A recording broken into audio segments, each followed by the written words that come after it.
Every year, at least one movie gets a lot of Oscar buzz that I look at and go, what? This is this year's.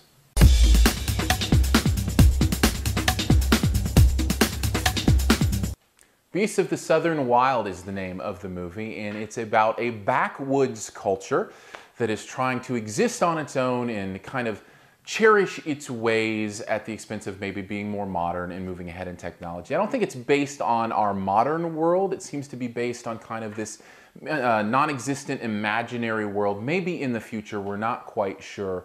What we do know is that these people are kind of struggling for their own style of life. It also stars a very young actress whose name I'm not going to try to pronounce, and she's getting a lot of attention, nominated for Best Actress this year, even though I think she's, what, 8 or 9 years old, and so this movie is getting a lot of attention, and I have to say, I just don't get it. I think it's a lazy movie in a lot of ways. There is a lot of voiceover in this movie that just makes it just feel like kind of a book read aloud, like a book read on tape in many, many ways. Some of the visuals are interesting and put together well, but overall, I don't think there's a lot of that.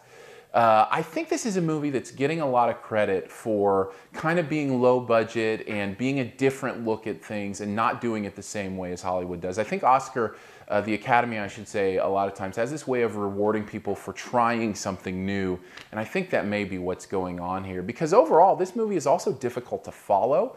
It's not one that's easily understandable who we're rooting for, who we're supposed to be cheering for. It's just, there's a lot about this movie that ends up being more confusing than compelling, at least when I watched it. My guess is if you take a look at Beasts of the Southern Wild, you may have moments where you're impressed by the visuals or what's going on, but for the most part, you'll just probably be kind of confused.